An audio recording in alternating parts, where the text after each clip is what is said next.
Assalamualaikum warahmatullahi wabarakatuh. Bismillahirrahmanirrahim.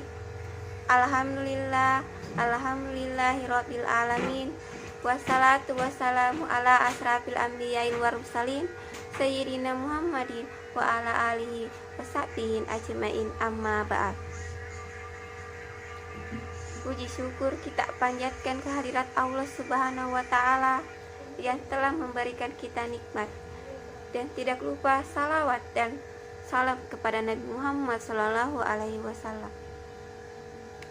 Semoga kita semua mendapatkan syafaatnya, dan semoga kita semua mendapatkan petunjuk hingga hari kiamat nanti.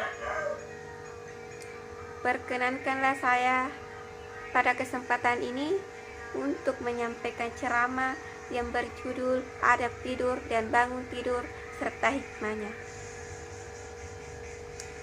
Adab tidur dari Rasulullah Shallallahu Alaihi Wasallam tidak menunda tidurnya sesudah sholat isya, kecuali ada hal yang mendesak. Kemudian berwudu sebelum tidur. Tidur dimulai dengan miring sebelah kanan badan dan terbantalkan dengan tangan kanan. Jangan tidur dengan badan tengkurap. Kemudian membaca doa sebelum dan sesudah tidur.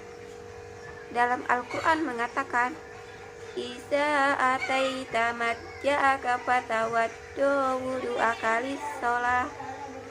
Artinya, apabila engkau hendak tidur, maka berwudulah terlebih dahulu, sebagaimana wuduhmu untuk sholat.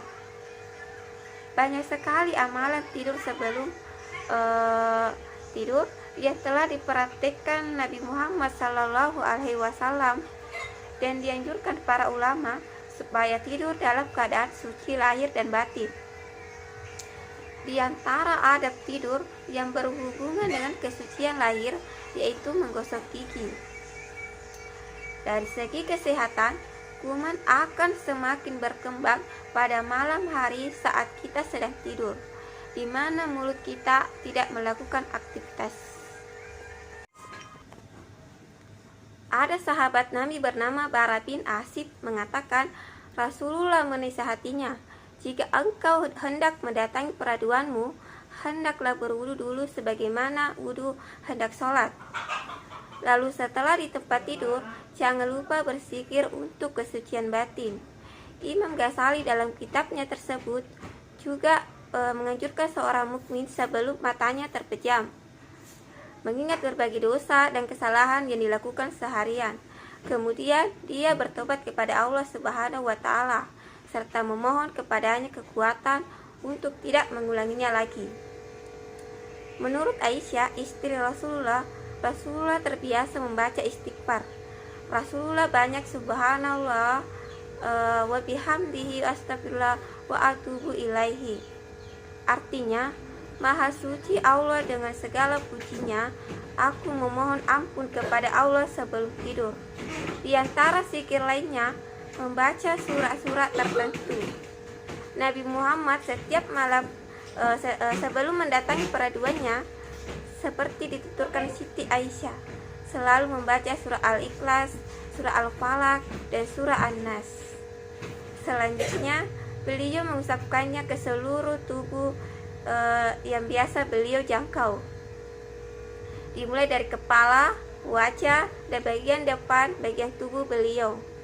Beliau melakukan sebanyak 3 kali. Itulah sebagian adab sebelum tidur. Intinya, kesucian lahir dan batin sebelum tidur harus menjadi perhatian setiap mukmin. Adapun adab bangun tidur sesuai dengan sunnah yang dilakukan Rasulullah Shallallahu Alaihi Wasallam, itu duduk dan mengusap wajah. Kemudian doa, bahwa Nabi ketika bangun tidur, beliau membaca Alhamdulillahillazi ahyana ba'dama ana tana wa ilaihin nusyur. Artinya, segala puji bagi Allah yang telah membangunkan kami setelah menidurkan kami, dan kepadanya lah kami dibangkitkan.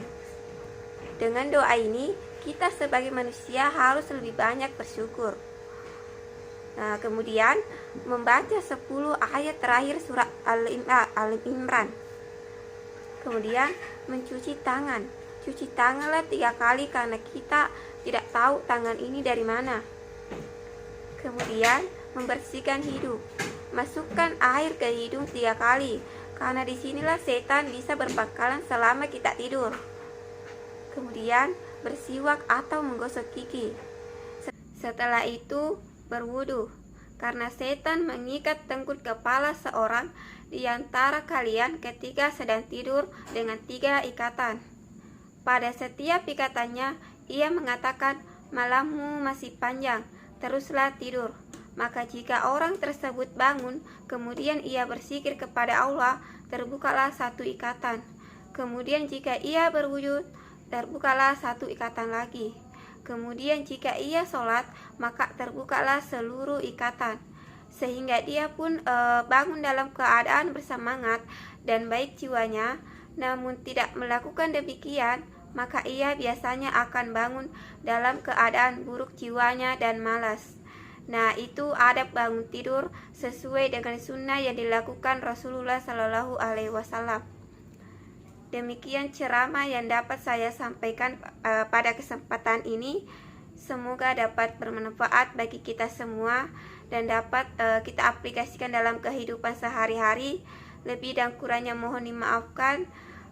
Benarnya datanya dari Allah Subhanahu wa Ta'ala, dan salahnya datanya dari saya pribadi. Wassalamualaikum warahmatullahi wabarakatuh.